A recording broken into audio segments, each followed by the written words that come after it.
Hello everyone, नमस्कार सभी को। स्वागत है आपका आपके अपने channel me and my students में।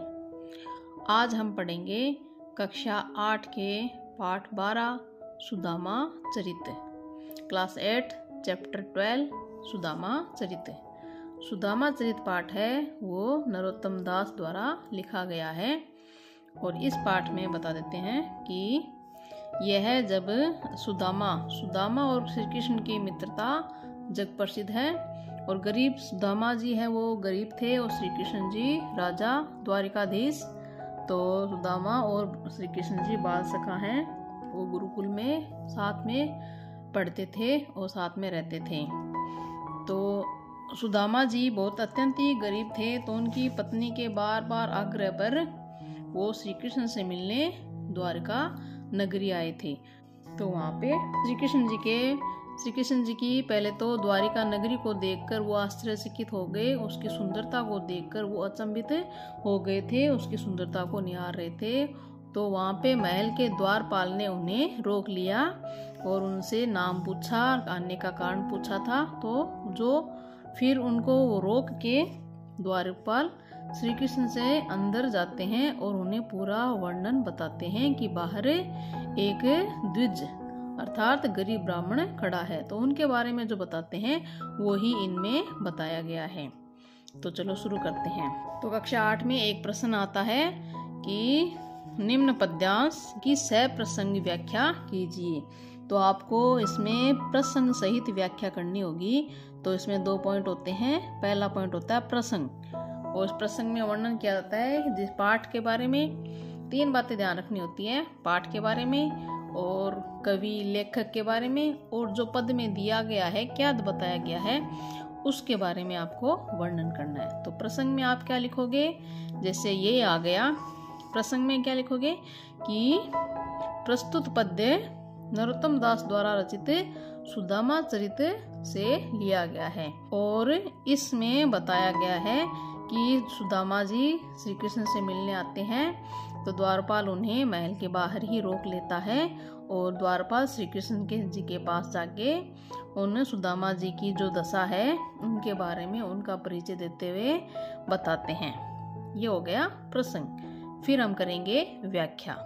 तो शुरू करते हैं दूसरा पॉइंट, व्याख्या। तो शीस पगान जगा तन में प्रभु जानने को आही बसे के ही ग्रामा। धोती फटी सी लटी दुपट्टी अरुपाय उपाने को नहीं सामा। द्वार खड़ो द्विज दुर्बल एक रहियो चकिसो वसुधा अभिरामा। पूछत दीन दयाल को धाम बतावत आपनो नाम सुदामा। तो व्याख्या में पहले शब्दार्थ होते हैं। तो उसमें शब्दार्थ देख लें। शीश अर्थात सर, पगा पगड़ी, नहीं जगा यानी ढीला कुर्ता, तन में तन यानी अर्थात शरीर पर, प्रभु हे प्रभु, जानने को ना जाने, आही आए हैं, बसे यानी बसते हैं, निवास करते हैं, के ही कौन से, ग्रामा गांव में। तो इस प्रथम पंक्ति का भावार्थ है शीश पगाना जगह तन में प्रभु जानने को आही बसे के ही ग्रामा। तो द्वारपाल जी श्री कृष्ण जी से कहते हैं कि बाहर एक गरीब ब्राह्मण खड़ा है, उसके सिर पर न तो पगड़ी है और न ही उसके तन पर, उसके शरीर पर उन्होंने ढीला ढाला या कुर्ता धारण कर रखा, जगह कुर्ता। प्रभु हे प्रभु, जानने को आही, न जाने वो कहाँ से आए हैं, बसे के ही ग्रामा, और वे किस गांव में बसते हैं अर्थात कौन से गांव के निवासी हैं ये भी पता नहीं। धोती फटी सी लटी दुपट्टी अरु पाय उपाने को नहीं सामा।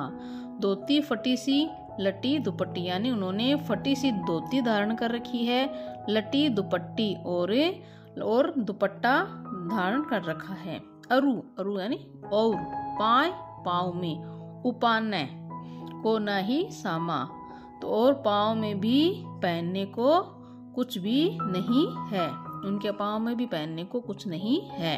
द्वार खड़ो द्विज दुर्बल एक, द्वार यानी दरवाजे, खड़ो खड़ा है, द्विज यानी ब्राह्मण, दुर्बल यानी कमजोर, एक रहियो चकिसो वसुधा अभिरामा। रहियो यानी रहा, रहता है, हो रहा है। चकिसो आश्चर्यचकित।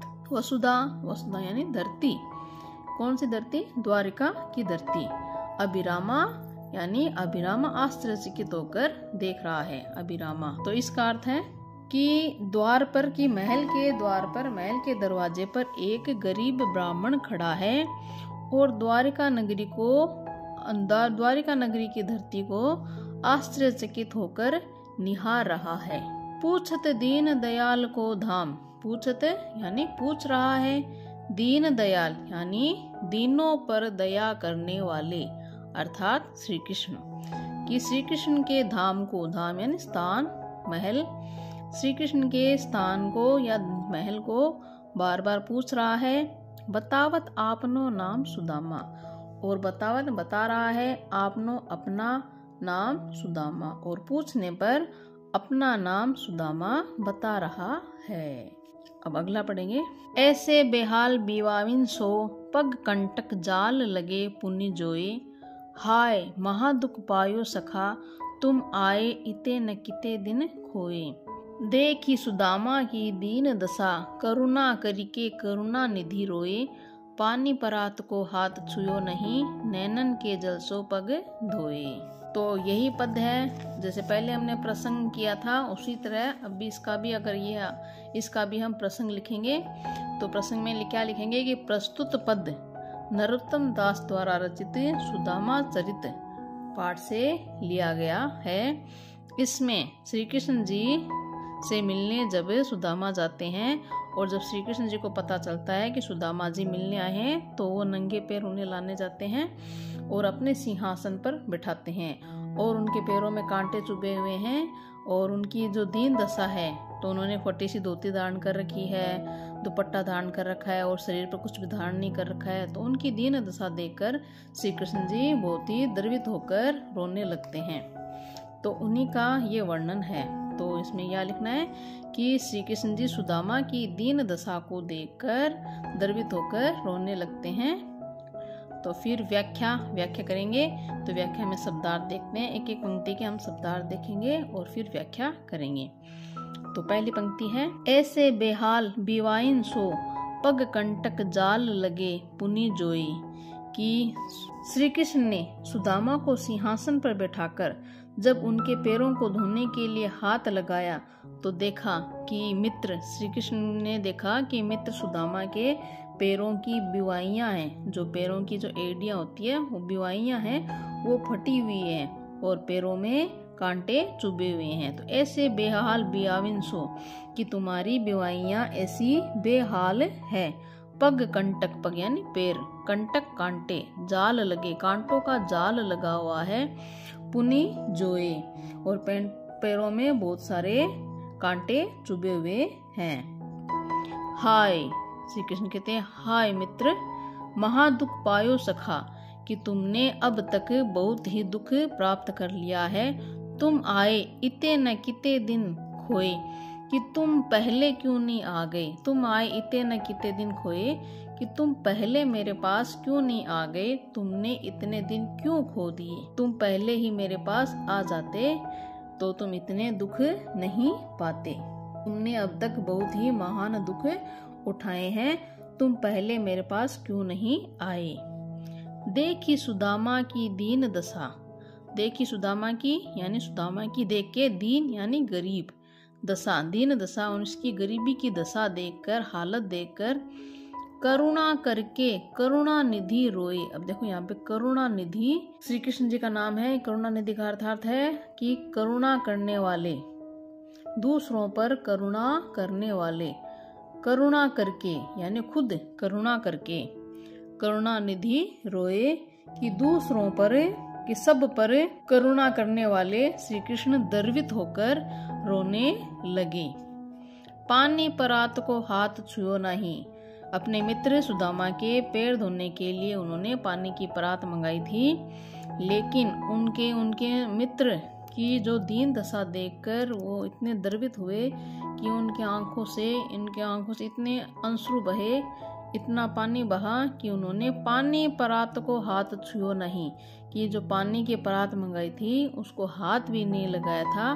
नैनन के जल सो पग धोए, कि अपने आंखों के जल से, अपने आंसुओं से ही सुदामा के पैर धो दिए। उनकी आंखों से इतने आंसू बहे कि उन आंसुओं से ही सुदामा के पैर धुप गए।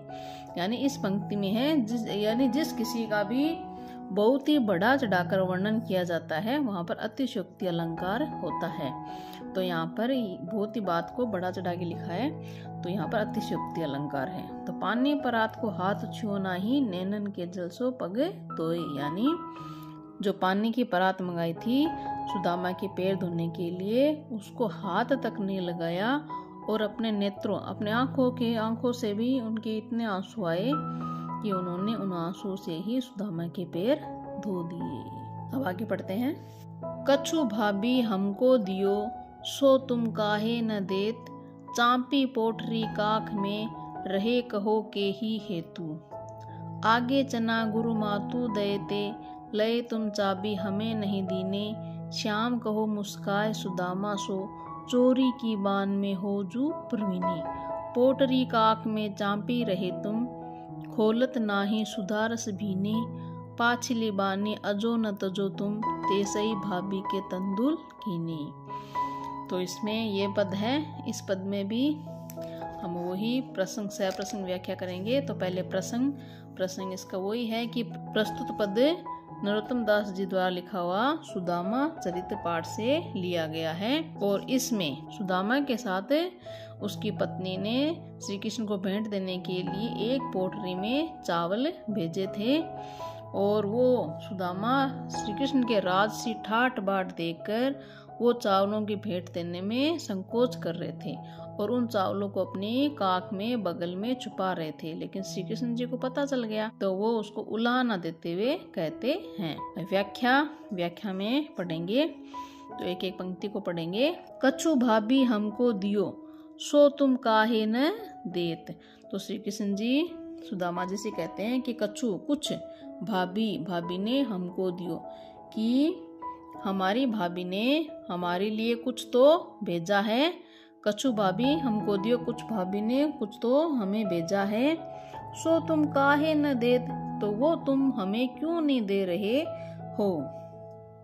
चांपी पोटरी काख में, कि जो पोटली है वो अपनी काख में, चांपी यानी छुपाना, काख यानी बगल, पोटली, तो जो पोटली है वो अपने बगल में तुम्हें छुपा रहे हो, रहे कहो के ही हेतु। और यह कार्य तुम किस हेतु, किस योजना से कर रहे हो, यानी ये कार्य तुम क्यों कर रहे हो। तो भाभी ने जो भी हमारे लिए भेंट भेजी है वो तुम छुपा रहे हो और हमें क्यों नहीं दे रहे हो। फिर आगे श्री कृष्ण जी अपनी पुरानी बातों को याद करते हुए सुदामा जी को उलाहना देते हुए कहते हैं। आगे चना गुरु मातु दयते, लय तुम चाबी हमें नहीं दीने। तो श्री कृष्ण जी ने एक पुरानी बात है वो बता देती हूँ कि जब श्री कृष्ण जी और सुदामा जी जब गुरुकुल में साथ में रहते थे तो वहाँ पे गुरु माता और गुरु जी होते थे। तो गुरु माता ने उन्हें लकड़ी लाने के लिए जंगल में भेजा था। गुरु माता ने उन्हें कुछ भुने हुए चने की पोटली दी थी और सुदामा को देते हुए कहा था भूख लगे तो खा लेना। फिर बरसात होने लगी थी और दोनों सुदामा और श्री कृष्ण पेड़ पर चढ़ गए थे। तो सुदामा जी ने वो चने अकेले ही खा लिए थे और श्री कृष्ण जी को पता था, लेकिन वो बोले कुछ नहीं। उसी बात को वो यहाँ पे उल्हाना देते हुए कहते हैं। आगे चना गुरु मातु दयते, कि आगे यानी पहले, आगे का अर्थ यहाँ पे पहले चना गुरु मातु, की गुरु माता ने चने दिए थे। लय तुम चाबी यानी चबाए, कि तुमने अकेले ही उन्हें चबा लिया, हमें नहीं दीने, हमें यानी मुझे नहीं दिए। श्याम कहो मुस्काए सुदामा सुश्याम, श्री कृष्ण कहो कहते हैं मुस्काए मुस्कुराकर, सुदामा से, कि श्री कृष्ण जी सुदामा से मुस्कुराते हुए कहते हैं। चोरी की बान में हो जू परवीने, चोरी यानी चोरी करने की बान आदत में हो जू परवीने, कि तुम परवीण हो, कुशल हो। कि श्री कृष्ण जी सुदामा से मुस्कुराते हुए कहते हैं कि चोरी की बान में तुम कुशल हो, प्रवीण हो। पोटरी काख में चांपी रहे तुम, खोलत नाही सुदारस बीने। कि जो पोटली है वो अपने बगल में चांपी छुपा रहे हो तुम। कि जो पोटली भाभी ने हमारे लिए भेजी है उस पोटली को तुम बगल में छुपा रहे हो। खोलत नहीं, उनको खोलते नहीं हो। सुधा रस बीने, जो भाभी के प्रेम रूपी, सुधा यानी अमृत, प्रेम रूपी अमृत से भीने हुए हैं, भीगे हुए हैं। जो भाभी के प्रेम रूपी अमृत से भीगे हुए हैं उनको तुम खोलते क्यों नहीं। पाछली बानी अजो न तजो तुम। पाछली पिछली, बानी बान यानी आदत, बानी बान या आदत, अजो आज भी, न नहीं, तजो त्याग रहे हो तुम। कि पाछली बानी अजो न तजो तुम, कि पिछली जो बान या पिछली जो आदत है वो तुम आज भी नहीं त्याग रहे हो। पिछली कौन सी? जो गुरु माता ने चने दिए थे और तुमने अकेले खा लिए थे, हमें नहीं दिए थे, उसी तरह तुम आज भी वही व्यवहार कर रहे हो। भाभी ने हमारे लिए चावलों की पोटली भेजी है और वो भी तुम हमें नहीं दे रही हो। तैसे ही भाभी के तंदुल कीने, कि वैसे ही तुम भाभी के जो तंदुल यानी अर्थात चावल, कीने वैसे ही तुम भाभी के चावल हमें नहीं दे रहे हो। अब आगे पढ़ते हैं। वह पुलकनी वह उठी मिलनी, वह आदर की बात, वह पठवनी गोपाल की, कछु न जानी जात। घर घर कर ओढ़त फिरे, तनक दही के काज, कहा भयो जो अब भयो, हरि को राज समाज। हाँ आवत नाही हुतो, वाही पठियो ठेली, अब कहियो समझाए के, बहुधन धरो सकेली। पहले हम इस पद के बारे में बता देते हैं कि इसमें जब श्री कृष्ण ने सुदामा जी श्री कृष्ण से मिलने जाते हैं तो श्री कृष्ण जी उनका बहुत आदर करते हैं, उनको बहुत सम्मान देते हैं और उनके जो महल में रहे उनको जो रखते हैं तो बहुत ही आदर सम्मान के साथ रखते हैं। और जब उनको विदा करते हैं तो उन्हें कुछ भी नहीं देते हैं, लेकिन कृष्ण जी अंतर्यामी है, उन्होंने उनको कुछ नहीं दिया, लेकिन अपनी कार से उनका जो गांव था, उनका जो घर था, उसको महल में परिवर्तित कर दिया। उनके पत्नी और पुत्रों को आभूषण और नए नए वस्त्र पहना दिया, यानी उनको धन संपदा से एकदम परिपूर्ण कर दिया, लेकिन उसका सुदामा जी को ज्ञात नहीं है। लेकिन सुदामा जी जब विदा होते हैं और श्री कृष्ण जी उनको कुछ नहीं देते हैं तो वो रास्ते में यही सोच विचार करते हुए जाते हैं। तो यही कुछ इस पद में बताया गया है। तो पहले हम इसके प्रसंग करेंगे। प्रसंग सह प्रसंग व्याख्या है तो प्रसंग करेंगे। तो प्रसंग में हम लिखेंगे कि प्रस्तुत पद नरोत्तम दास जी द्वारा लिखित सुदामा चरित पाठ से लिया गया है। और इसमें जब सुदामा जी श्री कृष्ण से विदा होते हैं तो श्री कृष्ण के व्यवहार के बारे में सोचते हुए वो जा रहे हैं और उसी का वर्णन है। तो पढ़ते हैं हम। वह पुलकनी वह उठी मिलनी, वह आदर की बात। तो पुलकनी का अर्थ है प्रसन्नता, मिलनी मिलना, ठीक है। और तो सुदामा जी सोचते हैं, रास्ते में जब जाते हैं विदा से, द्वारिका से नगरी से विदा लेते हैं तो श्री कृष्ण जी उन्हें उनके साथ कुछ भी नहीं भेजते हैं। तो वो इसी सोच विचार करते हुए जाते हैं कि मैं किस आस से, किस उम्मीद से मैं श्री कृष्ण जी के पास, अपने मित्र के पास आया था, परंतु सखा ने मेरा आदर तो बहुत किया, मुझे बहुत सम्मान दिया, लेकिन मुझे सहायता में कुछ नहीं दिया। तो वही कहते हैं वह पुलकनी। सुदामा जी सोचने लगते हैं कि श्री कृष्ण का इस प्रकार आदर पूर्वक सिंहासन से उठकर, वह उठी मिलनी, अपने सिंहासन से उठकर मेरे पास आना और प्रेम से मुझे गले लगाना, वह आदर की बात, और सम्मान पूर्वक सिंहासन पे बिठाकर मेरे पैर धोना, ये सब कुछ कितना अच्छा था, बहुत अच्छा था। उन्होंने मुझे बहुत सम्मान दिया, उठकर मुझसे मिलने आए, अपनी प्रसन्नता दिखाई, बहुत अच्छी बात है।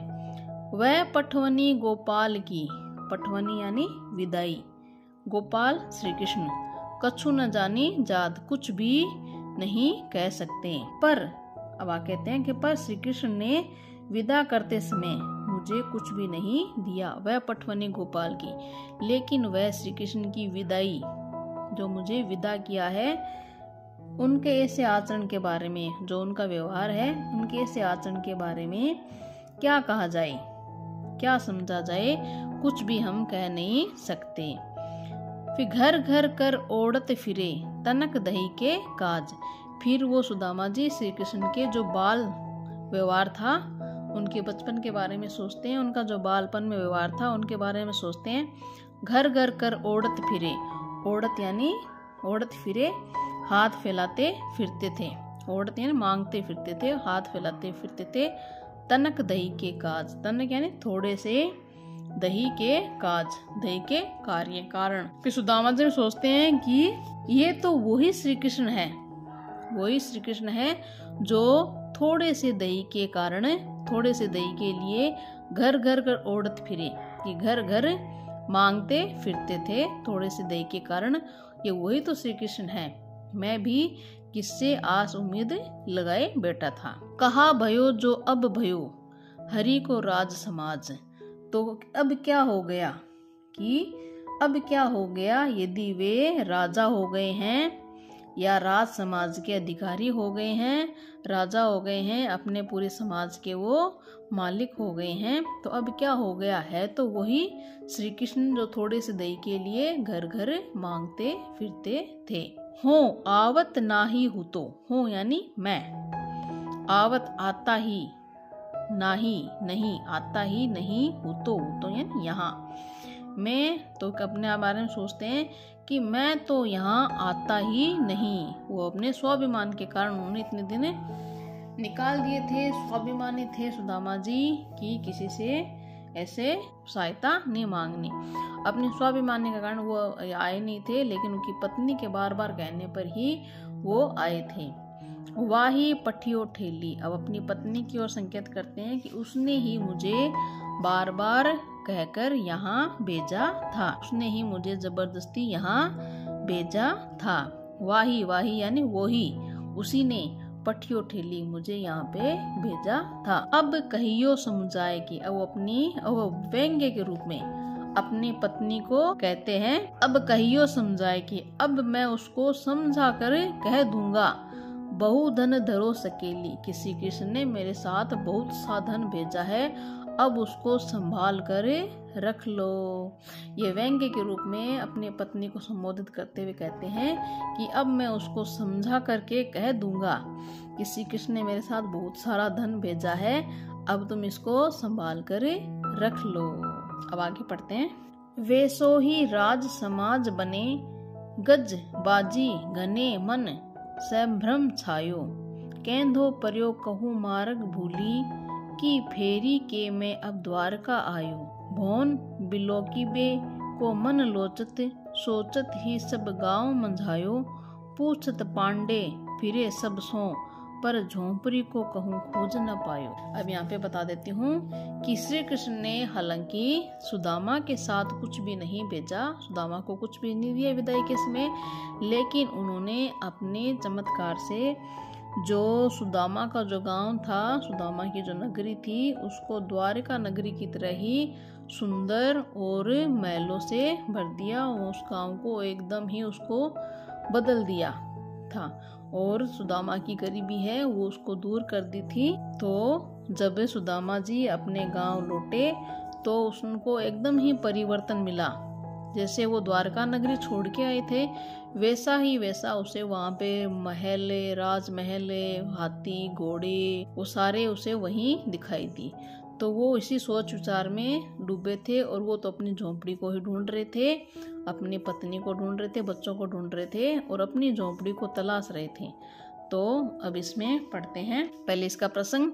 तो प्रसंग में वही होगा कि प्रस्तुत पद नरोत्तम दास जी द्वारा लिखित सुदामा चरित्र से लिया गया है और इसमें बताया गया है सुदामा जी अपने नगरी में लौट आते हैं तो श्री कृष्ण ने उस गांव को पूरी तरह बदल दिया था और उस गांव में सुदामा जी घूमते हुए अपनी झोपड़ी को ढूंढ रहे हैं। व्याख्या करते हैं। वैसो ही राज समाज बने, गज बाजी घने मन स्वयं भ्रम छायो। वैसो ही यानी वैसा ही, राज समाज बने, गज यानी हाथी, बाजी यानी घोड़े, घने मन में घना, संभ्रम भ्रम, छायो छाया हुआ है। तो इसमें द्वारिका से जब सुदामा जी अपनी नगरी में लौटते हैं तो ये सोचने लगे, उसमें देखते हैं कि यह भी द्वारिका जैसी ही है, द्वारिका जैसे ही उसमें महल है, वैसा ही राज समाज है, वैसा का वैसा ही है और यहाँ पर भी अनेक गज हाथी है,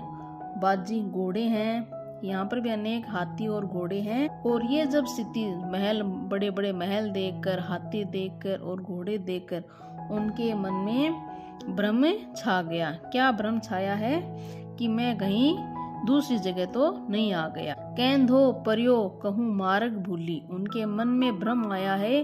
केंधो यानी कहीं, परियो कहूँ मार्ग भूली, तो कह रहे हैं कि केंधो परियो यानी कहूँ, कहीं, कहूँ यानी कहीं, मार्ग यानी मार्ग, भूली यानी भूल कर, कि कहीं मैं, उनके मन में ये भ्रम आ गया कि कहीं मैं मार्ग तो नहीं भूलकर किसी दूसरी जगह तो नहीं आ गया हूँ।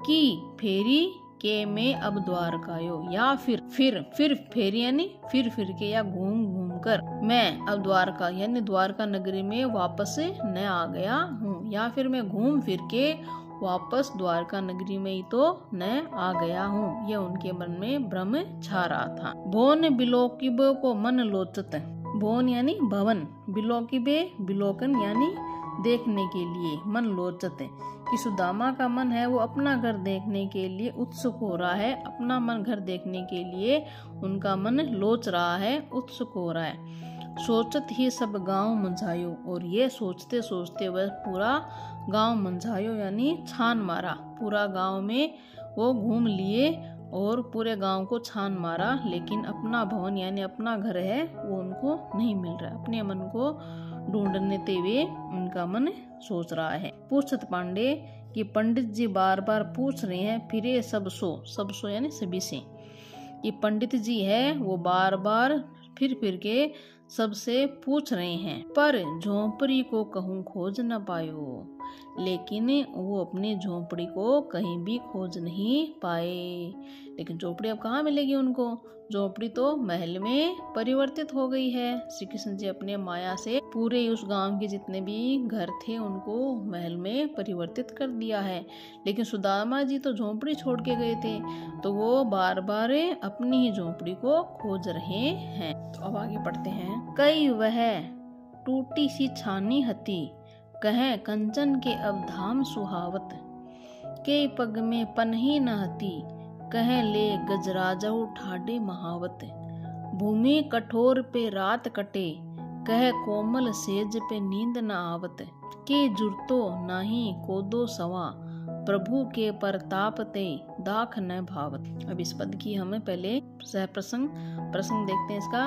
तो प्रसंग वही होगा, प्रसंग होगा इसका प्रस्तुत पद्य नरोत्तम दास जी द्वारा रचित सुदामा चरित्र से लिया गया है। यहाँ पर बता देती हूँ कि सुदामा जी श्री कृष्ण से विदा लेकर अपनी नगरी में लौट आते हैं और श्री कृष्ण जी ने माया से उनकी नगरी को परिवर्तित कर दिया है। फिर ढूंढते ढूंढते सुदामा जी अपनी झोंपड़ी को ढूंढ रहे थे, लेकिन उनको कहीं तरह उनको पता चल गया था कि श्री कृष्ण ने उन पर दया की है और उनका जो जीवन है वो बदल दिया है, उनकी गरीबी को दूर कर दिया है। उनकी जो परिवर्तित जीवन शैली है उसकी और पहले की जो जीवन शैली है उनकी वो तुलना करते हुए सोचते हैं और उनकी मनोदशा बताई गई है। तो इसमें प्रसंग में ये लिखना है कि इसमें यहाँ पर कवि ने सुदामा जी की जो मनोदशा है, जो उनकी जो जीवन शैली परिवर्तित हुई है, उनके बाद की जो मनोदशा है उसका वर्णन किया गया। चलो व्याख्या करते हैं। तो व्याख्या के वह टूटी सी छानी हती, कह कंचन के अब धाम सुहाव। तो इसमें अपनी नगरी में आकर सुदामा जी जब जीवन यापन करते हैं तो वो बाद में अपनी पुरानी जीवन शैली और आज की जीवन शैली के बारे में सोचते हुए कहते हैं कि क्या तो वह टूटी सी छानी थी कहाँ तो मेरे पास एक टूटी सी झोंपड़ी थी। छानी यानी झोंपड़ी होती थी। कहे कंचन के अब धाम सुहावत, और कहाँ अब मेरे पास कंचन यानी सुनहरी सोने के, कि अब कहाँ मेरे पास अब सोने के धाम यानी महले सुहावत शोभा दे रहे हैं। के पग में पनही न हती, कि पहले मेरे पैरों में जूतियां भी नहीं थी। पनही यानी पहनने के लिए जूते या चप्पल भी नहीं होती थी। कह ले गजराजहू ठाडे महावत, कहाँ ले और कहाँ अब गजराजहू यानी गजराज को, हाथी को लिए वे, महावत यानी महावत द्वार पर ही खड़े रहते हैं। अब सवारी के लिए महावत है, वो बड़े बड़े हाथी लिए वे प्रस्तुत ही रहते हैं। तो अपनी पुरानी जीवन शैली और आज की जीवन शैली में ये तुलना कर रहे हैं। भूमि कठोर पर रात कटे, कि पहले के दिन थे कि पहले जो कठोर भूमि होती थी कि हमारे पास न पलंग न माचे कुछ भी नहीं थे, बिछाने के लिए बिस्तर भी नहीं थे, तो कठोर भूमि पर ही रात काटनी पड़ती थी। पहले कठोर भूमि पर ही रात व्यतीत करनी पड़ती थी। लेकिन किंतु अब कह कोमल सेज पे नींद न आवते, किंतु अब कोमल सेज पर भी नींद नहीं आती है, क्योंकि हमें तो वो आदत पड़ी हुई है। और अब हमारे पास कोमल सेज है, उस पर भी हमें नींद नहीं आती। के जुरतो नहीं कोदो सवा, कि पहले हमारे पास क्षुधा पूर्ति यानी पेट पूर्ति, अपनी भूख मिटाने के लिए कोदो सवा कि अत्यंत साधारण अन्न भी नहीं मिलता था, कि अत्यंत साधारण निम्न कोटि का जो अन्न था पेट भरने के लिए वो भी हमें नहीं मिलता था। प्रभु के प्रताप ते दाख न भावत, परंतु अब श्री कृष्ण की कृपा से कि हमें दाख यानी किशमिश आदि जो कीमती खाद्य पदार्थ है वो भी हमें अच्छे नहीं लग रहे हैं। भावत यानी बातें हैं, कितना हमारे पास धान अन्न भंडार है कि प्रभु की कृपा से अब हमें दाख किशमिश आदि जो महंगे भोज्य पदार्थ है वो भी हमें अच्छे नहीं लगते हैं। ये हो गया हमारा पाठ सुदामा चरित्र। तो हमने पूरे पाठ की सप्रसंग व्याख्या कर ली है और मुझे आशा उम्मीद है कि आपको पाठ अच्छी तरह समझ में आ गया है। पाठ का भावार्थ व्याख्या सब अच्छी तरह समझ में आ गई है। अगर आपको यहाँ पे कोई भी किसी भी तरह की जो भी पद या लाइन या जो भी समझ में नहीं आई है तो आप मुझे कमेंट करके बता सकते हैं, मैं उनका आपका समस्या का समाधान करूंगी। और अगर आपको पद की व्याख्या पाठ की जो व्याख्या है वो पसंद आई है तो लाइक कीजिए और कमेंट कीजिए, और मेरे चैनल पर नए हैं तो चैनल को सब्सक्राइब ज़रूर कीजिए। धन्यवाद।